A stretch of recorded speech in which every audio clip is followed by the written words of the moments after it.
Hello mga kapopo. Ayan, kung napapansin nyo itong nasa taas nito. Ito. Kasi may nagtanong about dyan kung paano daw bumaglagay ng ganyan.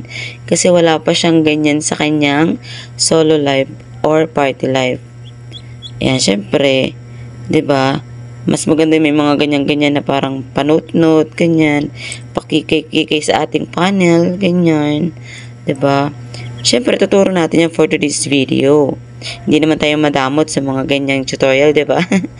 Okay, pero sana hindi nyo rin ako pagdamutan to click subscribe and click na rin po ng notification bell to update sa mga step-by-step tutorial about kay Popo Livestream apps. Ayan, for today's video, mga kapopo, kitang-kita nyo ko, ha? Nakakaya naman. Yan ang may tsura ko kasi syempre gabi na dito.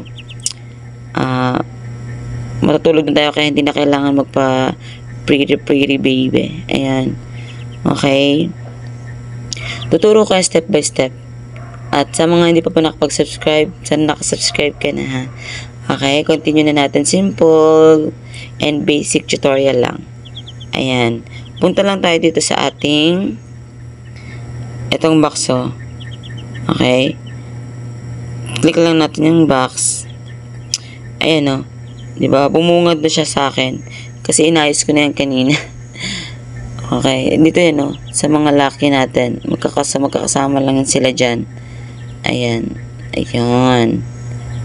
Tapos click natin itong box. Ay, yung bag pala. Itong bag. Okay. Dito yan, oh. Live float tag. Sa live lang pala to. Pero kasama na sa party live. Lumalabas din naman yun dun. Tapos, platform flow tag, tsaka platform speaker. Pero, syempre, dito tayo sa live flow tag. Okay? Pag open nyo yan, mga kapopo, ay, hindi pala yan i-click dyan. Dito pala yan, no, sa send. Ayan, no. Send ang i-click nyo. Pero, mga kapopo, take note, ha. Ayan, no, kung nakikita nyo. Kasi, pag unang lagay nyo dyan, alam ko wala talaga tong bayad, eh, kasi wala naman akong binayaran nito dati.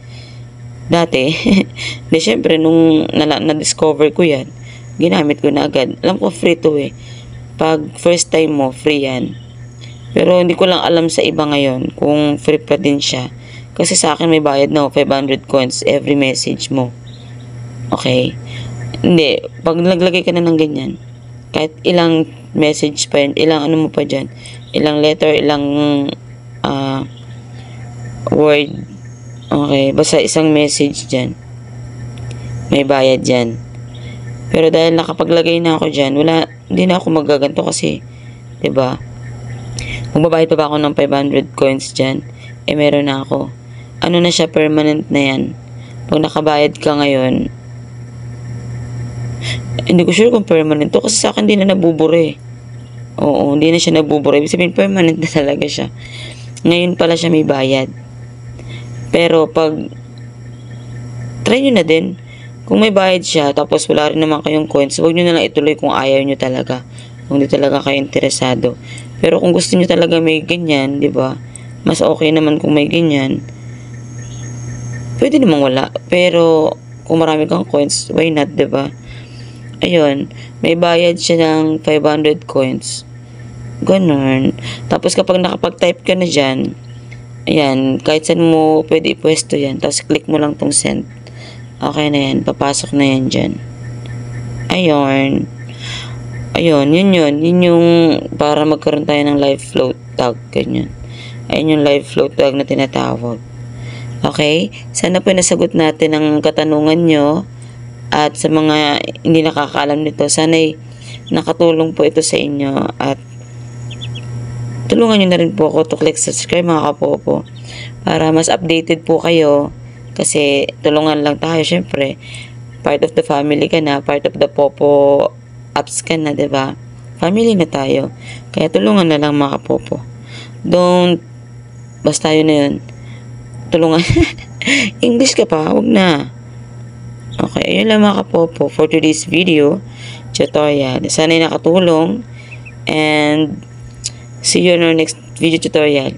May mga nadidiscover ako, share ko yun sa inyo step by step. Okay? Excuse po. Ayun, thank you for watching. Bye-bye.